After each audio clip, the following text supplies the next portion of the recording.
Hello, my name's Ben Alexander, and today I'm joined with Pranav Sisla for this next episode of Intelligence Dive. And today we're going to be discussing how social media started in the first place and the effects it has on our current generation and our society as a whole. So I think if we start from how it just originated in the first place, which, as you all know, was most likely Facebook. So Mark Zuckerberg was in college at the time at Harvard, and there was messaging systems using basic MSM, just the text app that you would have on your phone, but obviously it was on the little Nokia bricks of the time. However, he found the issue was that although they could message people, people still weren't connected. You still had to know everyone's phone numbers, group chats weren't a thing. It was mainly just a one-to-one for specific scenarios when you needed to communicate with someone. So he had the idea that he would interconnect everyone so that they all had one platform where they could see everyone's profiles, where they could talk to each other. And this started off as a small group project with 3 or 4 other Harvard students, and they developed it for a while. And in 2004, they finally released it. Although it's actually quite interesting on the release itself because Zuckerberg had the idea of essentially stalling the group project with all of his friends he was working with to then release it on his own before everyone else in that group could release it. And that was how Facebook itself started. It started with Zuckerberg having the idea of connecting the world, which is in reality what social media is. It's the connectivity between people who you might not necessarily meet face to face. And from 2004, Facebook just kept on growing and growing and growing, going from being something he started in his bedroom to then running in the college and to eventually what we know as now, which is not only a social media, but also it has frameworks that companies use. And with the most recent Facebook shutdown, when it went down for a few hours, we can see the impact that it has now. Since then, Facebook has been implemented in over 100 countries, with almost half of the world's population using their services. These include the likes of WhatsApp, Instagram, Facebook Messenger, and many more. So with all of this newfound access and connectivity that has achieved what Mark Zuckerberg has set out to achieve, we have now been in a position where so many people's lives have been completely changed due to social media. Knowing this, those who are born where their first experience with life in general comes with the addition of the internet and the smartphone have been drastically changed in comparison to their elder counterparts. You have children of today are a lot more tech savvy than their parents and have grown up in a landscape where they are far more accustomed to various different niches and traditions that they are almost alienated from their parents because their parents would have grown up in an era where they don't have such wide scale connectivity and don't have such great internet access that allows them to communicate to people across the world. So if someone were to be playing a computer game, for example, they're able to play with people that they've never met before. Whereas wasn't even an idea that people would have had back when their parents were growing up. So this is a big thing that comes now into how people deal with this brand new advancement, because obviously there's no long scale research and evidence showing how this should be managed, whether or not the amount of time spent on these services should be restricted, because of course we haven't got the data over a long enough period of time in order to make these conclusions. So with that said, the way in which we use social media has drastically changed as well in the small time in which it's been around. So for our lives, for example, we've pretty much grown up with a lot of our time being spent on these services, whether that be YouTube, Facebook, Twitter, TikTok, Snapchat, and other such services. So with this all considered, it's important to realize the effect these avenues have on our day-to-day life. And with that, one of the big things that comes up is how mental health is affected. And this is completely different to how it would have normally been for people who grew up without these avenues of risk as well as reward. Yeah, because the issue with social media is that it's a double-edged sword. Both you have that opportunity to connect with people who you can talk to, who you can share your problems with, who you can stay connected with, even if you can't see them. For example, in the pandemic, I was able to keep in contact with all of my friends and family through social media.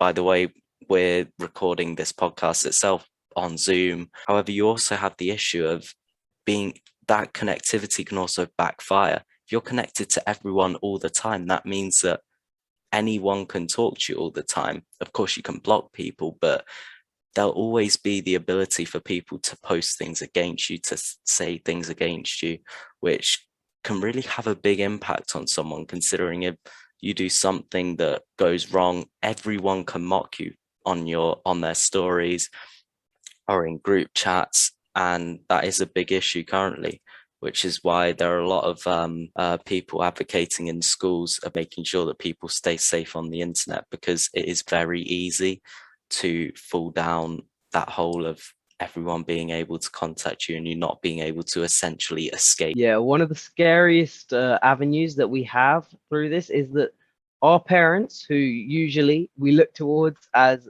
who people who would have the answers for our questions, in fact, don't have the experience of using these services themselves at this age. So they might not understand some of the issues that we may encounter through using these devices so often. Hence why certain countries have placed legislation on this, such as China, who've recently employed a gaming ban that, well, not ban, but like restriction in the It's sense that borderline a ban at that point. they've gone from having, well, what they believe is free access, or you can do whatever you want if you've bought a game, to now students must only use 3 hours, I think it is. Yeah, so it's from 8 to 9 o'clock on a Friday, Saturday, and Sunday night. And all of the ISPs, internet service providers in China, are working with the government to enforce that, as well as game developers. If they want to release in China, if they want their game to be officially released in China, then they're going to also have to correspond with those rules. So there isn't a way of getting around it.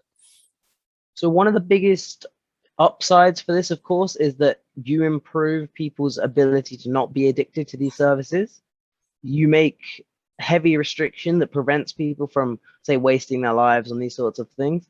And in doing so, you do improve the academia of your country, which, of course, China is a leader in, and they'd want to keep it that way and prevent someone else, another country, from taking over their key spot. However, this does impose upon a risk of breaching human rights violation, because when you purchase something like a game, which people usually save up for, you have to assume that whoever's bought it, or whoever is responsible for it, or parents as well, that they have the ability to, first of all, control their child and make sure that they're not overdoing stuff, as well as the child themselves who is studying, or well, maybe not, but depending on whatever the child decides to do, it's important that the child has responsibility for their own learning, and it can't be constantly that the government bails you out and forces you to study, because then that means that you grow resentment, lead to heavy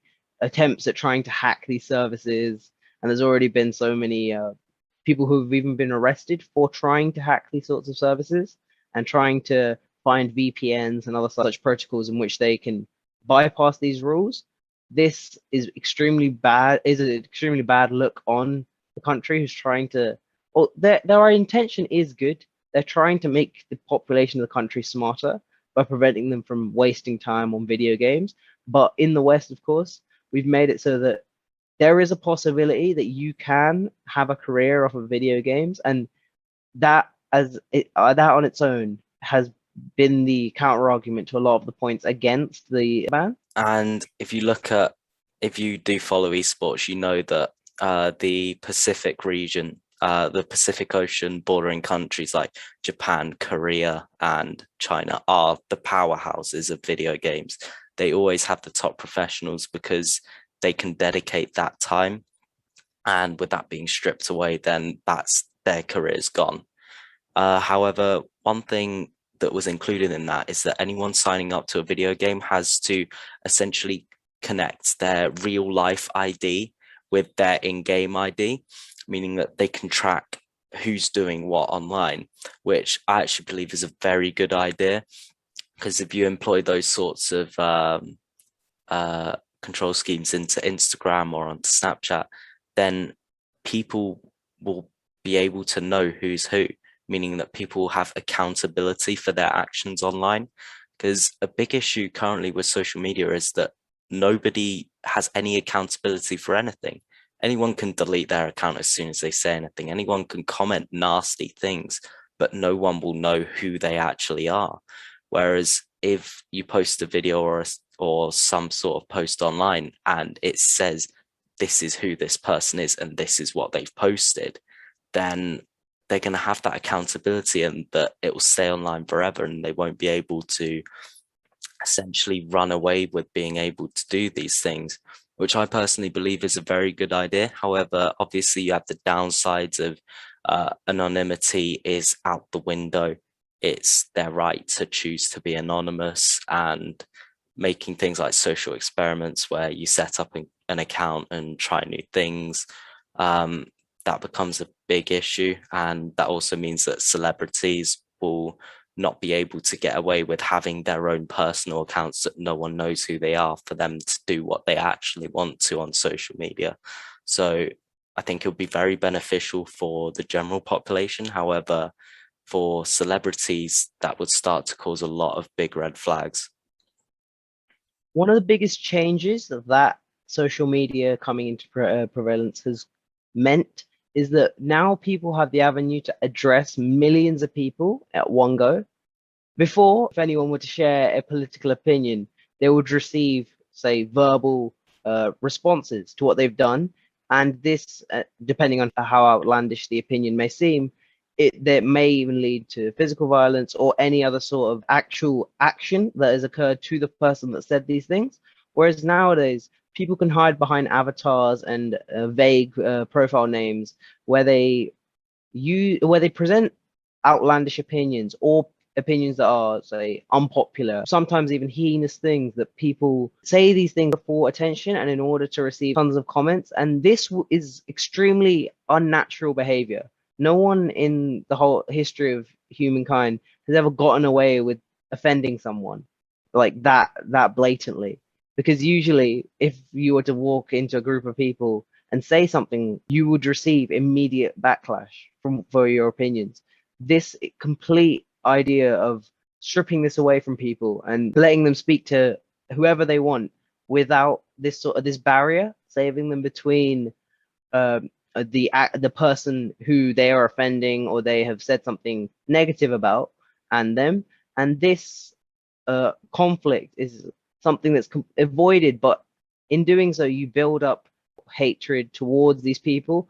And these Twitter wars, as they're described, in fact, go on.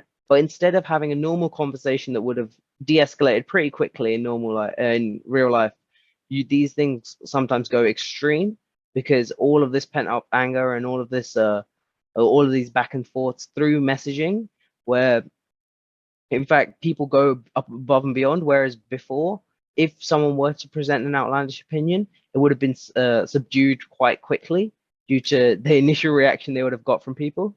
Yeah, and on the topic of Twitter wars, one thing that's interesting with Twitter and Facebook is that people's timelines are tailored around to similar people to them or people that they want to see, meaning that they'll only ever be shown one opinion on a certain topic, which then means, and I see this on TikTok the most personally, which then means that when they clash with people with other viewpoints, all they've ever been told and all they've ever been fed is that their one opinion is correct.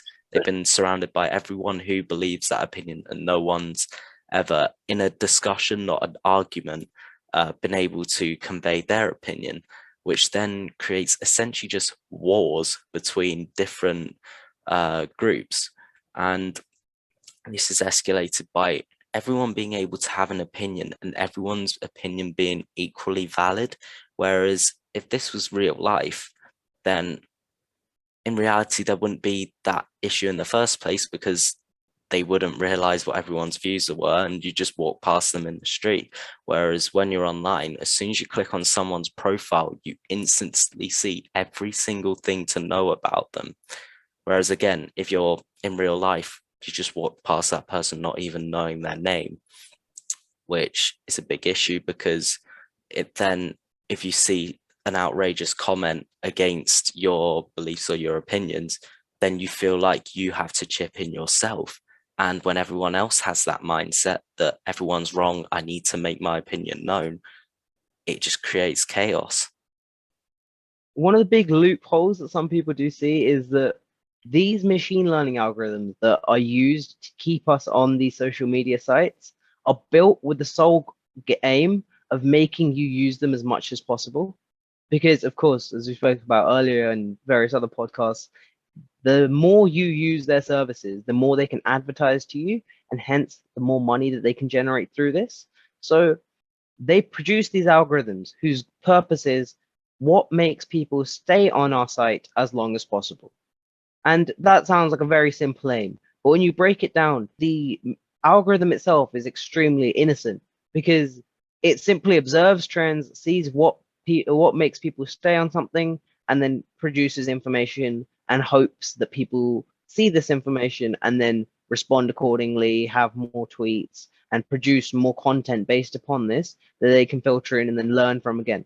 Right? It's an ever-growing algorithm that takes data constantly from millions of different, well, yeah, I think it's even billions of people now, and uses this data in order to grow to make itself in fact more addictive, where more people are incentivized to use these sorts of use these applications as much as possible.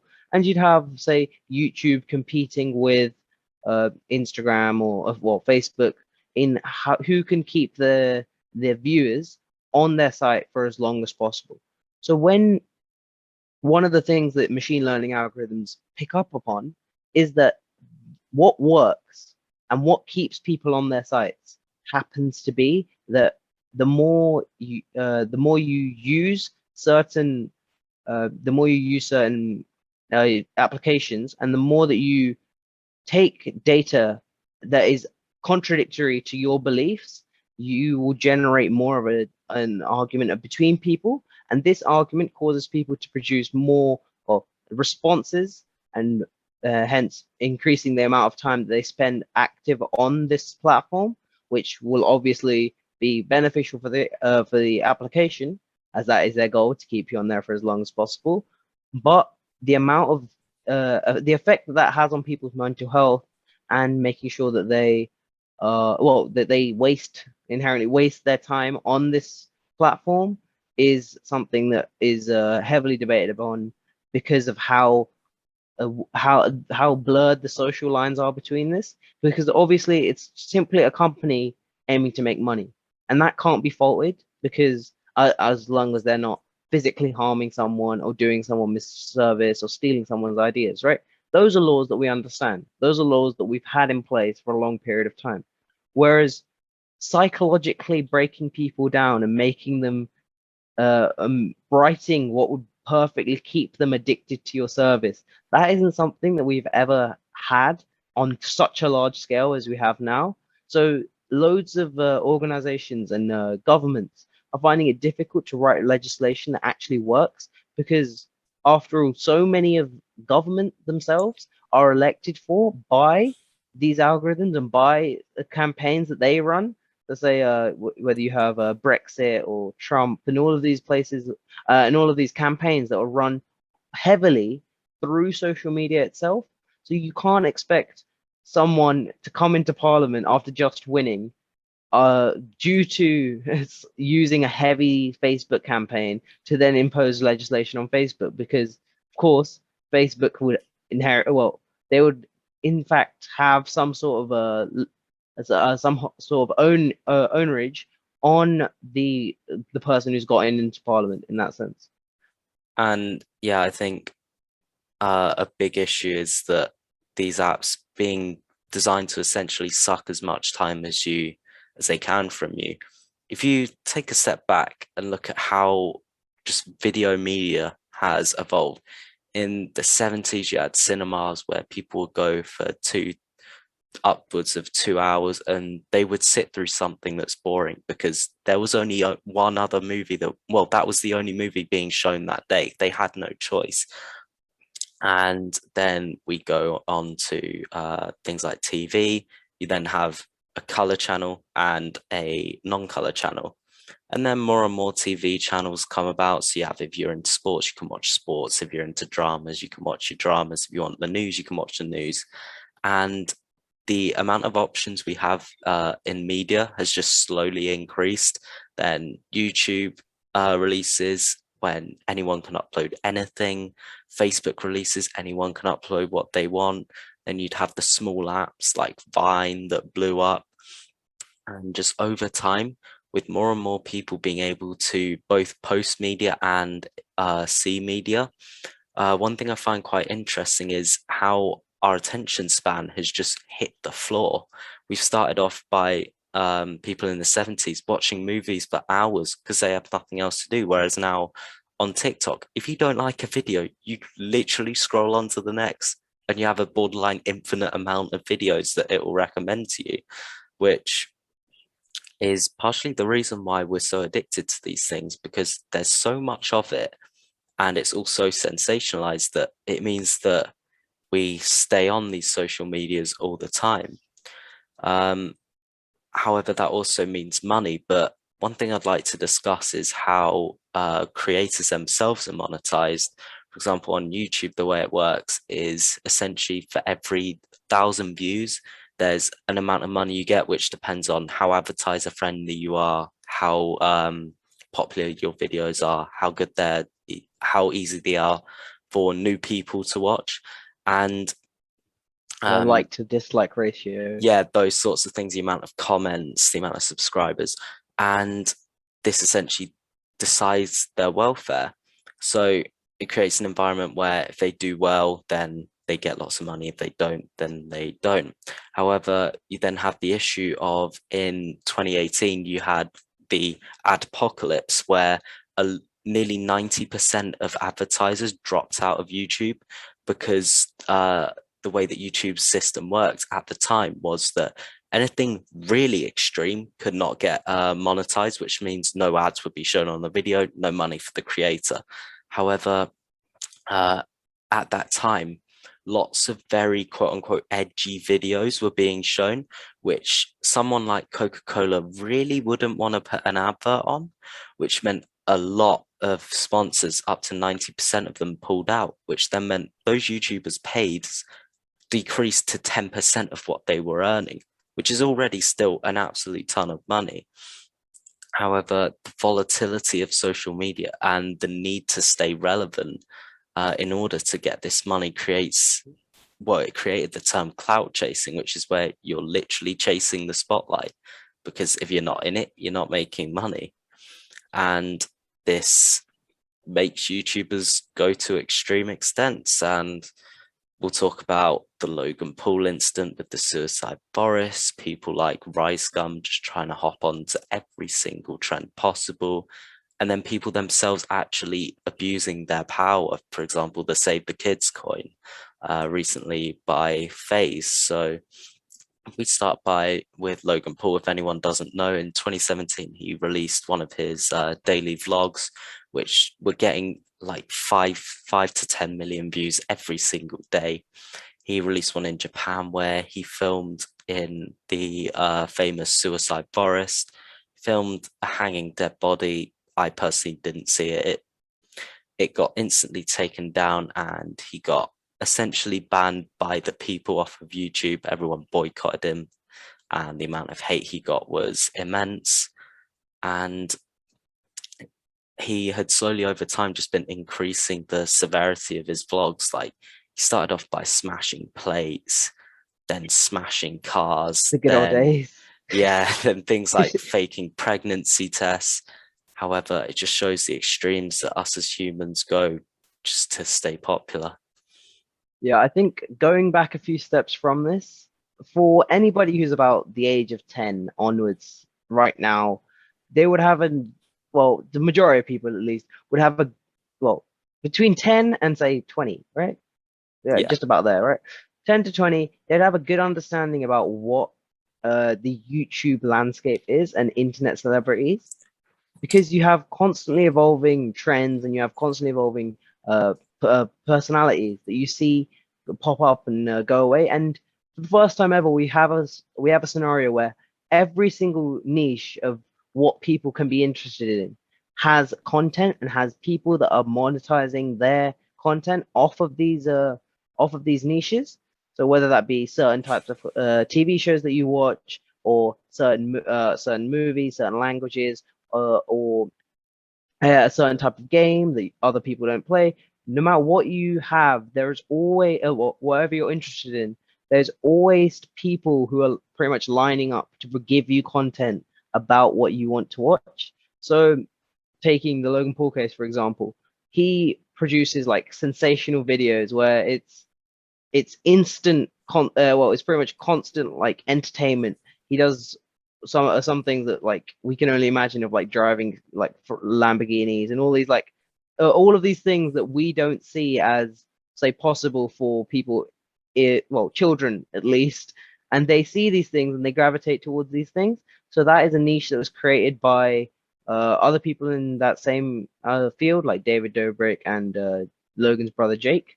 So this is one side, which is like heavily promoting the idea of being a celebrity, and how if you're a celebrity, you have access to all of these various things that normal people who would be the 10 to 20-year-olds growing up all over the world wouldn't have immediate access to. And these things promote people to want to watch their content in the first place, which is how someone like this has made so much money and been in a position where major news outlets are reporting upon bad things that he might have done, right? Because, of course, we understand that not everybody is as versed in these sorts of internet drama and all of this stuff as we are, simply because we've grown up with constantly being exposed to these things and being interested in this field. So, with that said, you have pretty much celebrities that are made instantly based upon, say, memes that get viral of people doing certain things that people can then relay videos over and change headings and rewrite captions to make it seem like something else. And these things are extremely creative, and it's a great way to spend your time if you're bored scrolling through something. But what this does is this makes the average person who might not have decided, oh, I want to become a celebrity, into a public figure. And this sometimes leads to great things. In some people's cases, they've decided to really focus on producing high quality internet content. They've earned a very sizable amount of money by doing so. But this also could lead to people who maybe didn't want their photo taken or didn't want something uploaded about them to become extremely popular due to some meme that was created around them. And then they never signed up for something like this. And even if they do somehow get the video taken down through legislation and going against this, what does arise because of this is you have these things never just fully get deleted. There's always a copy somewhere that someone would have made. And this is extremely hard for people that don't sign up to become internet celebrities. So that leads us into another slightly different debate. But nonetheless, you have, taking the Logan Paul case, for example, you have so many people who have subscribed and wanted to watch this guy do the most drastic and like the things that you never think that a normal person's able to do. So when you see it, so he had a following of so like millions of kids. I think currently he's at 23 in million. the 20 millions. Yeah. So size of a small country. Yeah. A pretty big country. But yeah. Yeah. So 20 million people have subscribed to his content. And obviously many, many more have actually watched his content.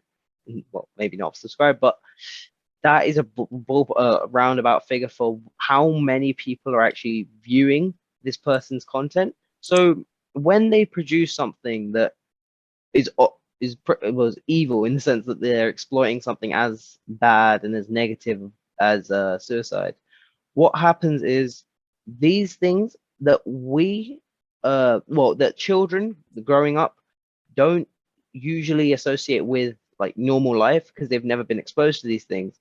For some people, this might be their first ever experience ever learning about what suicide is. And this produces a lot of weird moral gray area where we're not really sure if well, parents especially, if internet celebrities and people who have got famous by doing dumb things or like falling down the stairs in a weird way, or like any sort of weird celebrity that has been created and then chosen to take that popularity and then go forward with it. They don't want their children to be influenced by people that have become famous in such obscure and weird ways. They instead want to go for a more like they'd want people to watch regular television, right? And watch movies and watch people who have actually committed themselves to become actors or become become singers and musicians. Whereas now pretty much every kid wants to become a YouTuber. And that is something that a lot of people, first of all, don't understand what it is. And it's also extremely negative when you see how the landscape changes between these various fields. And yeah, with people being able to get so much fame and such a big following, that also means a lot of money. And if you are keeping up with Twitch, literally 2 days ago, every single Twitch streamer and their previous data got leaked, as in everyone's paychecks, how much they earn, how many subscribers they got, the amount of ads they showed, it all got leaked. And if you would like to take a wild guess, Pranav, at how much the top streamer in a year earned off of solely Twitch, not advertisements, not any of their own brand deals, but only Twitch, the streaming platform. If you want to take a First of all, wild guess. first of all, say I didn't actually know this was a thing. I've been out of the loop for well Yeah. YouTube news for a while, so I'd say let's say about let's go a little higher. Let's say 100 million. Okay, Is that 100 too high? million's a Too low? bit much, but the Yeah. most the most a single person for streaming a video game for 10 hours a day earned $9 million, and that's only from Twitch itself. Then he has the brand deals he's done, the the uh the personal appearances he's done, all of his own merch, his YouTube, his Twitter. So this is 9 million being the smallest part of his His income. TikTok. Yet that doesn't involve the donation Yeah. itself as well, because on Twitch you get money from advertisements, from Twitch itself, and from donations. And I just find that astounding that somebody who sits in their room and plays video games all day, albeit at a very high level and very, very entertainingly. I'd highly recommend. He's called XQC if you want to go watch, just the 3 letters. How, although it does make economical sense, of course, he's got so much traction, has so much advertisement that he can get that money. But how someone who does something so critical for society, like a neurosurgeon or a doctor, someone who dedicates 7-8 years of education to get to that level, is earning a small fraction of it. And I guess footballers can come into that as well. How not necessarily the most highest paying jobs are the most beneficial for society. Because in reality, if XQC disappears off the planet Earth tomorrow, God forbid he doesn't, obviously, but if he does, then there won't be a long-lasting impact. However, if doctors start, there are no brain surgeons. yeah, if there That's are no pretty brain bad. surgeons, if there are no doctors, if there are no medics, if there's no NHS, no ambulance, society would crumble. And I just find it somewhat saddening that those who have the biggest impact on society don't get the money that they get, which is due to social media. And to an extent, you can argue that with footballers as well. The TV rights and monetization they get from that, and all the brand deals as a result of that, is why they get their money, which makes economical sense. However, from a like ethical point of view, you'd want those who are doing the most to keep society afloat. They should be getting the most money. Yeah, one of the saddest things in that respect is that like you don't know the names of the people on the International Space Station. You don't know Mm, the names of all of the people that have created all of the things that we need in order to pretty much survive. Like you don't know who made the computer, and unless you've actually chosen to study these things, and you only learn about these names if you really dedicate and want to study these fields. Whereas pretty much every 10 to 15-year-old right now can give you a history of, say, the Sidemen or Mm. all of these other like YouTube groups without even needing to pause for breath, right?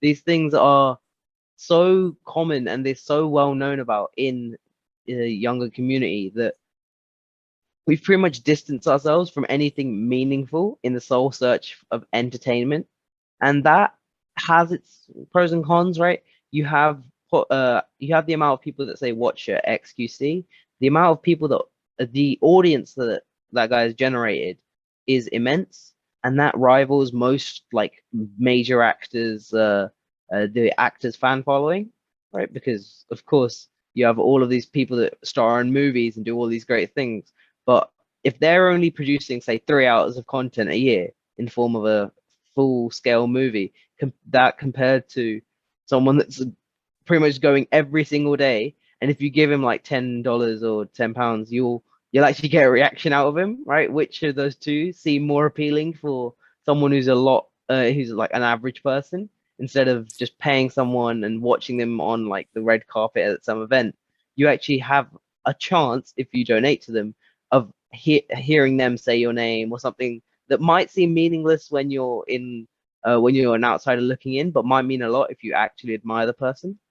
And although this fame can be a negative thing, however, there are some amazing people who do amazing things with this. For example, Dr. Lupo, he's, well, not a doctor, he's a Fortnite streamer, but he did a 24-hour charity live stream in which all donations and essentially all donations given to him, he would then match, and at the end of the stream would donate to St. Jude's Children's Hospital. And I don't know about you, but if you've ever tried to play a game for 24 hours straight, it gets very difficult nearing the end. And he used his massive audience of millions of followers to raise a total of $3.7 million for such an amazing charity. And for example, during the months of Eid, footballers donate their salaries. There are a lot of really good things that unfortunately won't get shown, because the media loves to depict the idea of all social influencers being greedy or not deserving what they get. However, there are Yeah, and some there's no amazing clickbait things. that you can, Yeah, yeah, there's no people clickbait always you want can to get see the out of the negative. They title. never want to see the positive. However, there are such amazing things that people do with their followings. And for example, also Bazinga, he's a Sidemen member. He was heavily overweight. However, he showcased his fitness journey, and several other people do similar things, inspiring their followers to get out of their seats to be active, which I think social media shows that it can also be an amazing place, beneficial for other people. Yeah, a lot of people's lives have completely been changed by being inspired by someone who, say, isn't a supermodel or someone that they immediately associate as completely different to anything they can achieve. It makes a content creator a lot closer to the average person, with more and more people having access to actually realize the emotion behind these people. Because usually, right, if you go to a movie and then you see all of these celebrities on the big screen, you disassociate yourself from these people. Whereas if you see these people going through like normal day-to-day occurrences whilst live streaming, like forgetting to plug in something or arguing with someone on a chat, these sorts of these sorts of real life interaction is what people look towards as, okay, this person could actually be me. Whereas when you have all of these celebrities, you completely distance yourself from this. And this is what makes the shift from, say, normalized celebrity that we've known over the last 50, 60 years to compared to this new age of celebrity where people pretty much know every single nuance and every single thing that these people do in real life. So if, say, one of these celebrities were to meet up with a fan in real life, the fan has seen them in pretty much every single possible human interaction. Whereas, say, if I've watched, say, James Bond, I'd know Daniel Craig as James Bond. I don't know what he's like in his personal life. But If you watch a streamer, then you have a complete understanding of how they react in certain situations, and that builds up a closer connection between the fan and the creator. But it does, in fact, mean that there is more avenue for people to go into the creator's life and affect their personal life, which is, Yeah, of course, extremely scary to think about. because they get to learn the streamer or the YouTuber as their personality themselves, not as a character that they act in as a movie, uh not as some fictional character that's been written for them. They get to know the person themselves, which is why uh these people become so popular, is people can relate to them, whether on what they're doing in a game or just chatting for a while. In Twitch, there's a category called just chatting where streamers will literally just talk to their viewers, or what's called the chat. And that's also why people feel like they can donate to them and relate to them on a real level, because they get to know them as a person, or well, in reality, the person they want them to be. You also have issues with things The that aren't fake shown with personality. streamers, or like people like EDP who, or other people who get caught doing horrible things relating to talking to minors. But you get to learn them as a person, not just the character themselves, which is why social media is so popular. It's a lot more relatable. And with that said, I think that we've encompassed all of the facets of a social media influence on society, whether that be individual creators as well as the corporations that are used in order to bring all of these people together through their applications and their ever-going pursuit for your attention and your time. And with that, I'd like to conclude today's episode of Intelligence Dive. Hope you've all enjoyed, and please do, of course, like and subscribe to the channel to keep up to date with all of our content. Of course, we're also feeding into this machine learning algorithm, right? So, in a way, but hope you've all enjoyed today's episode. Many thanks, and we'll see you all next time. Bye.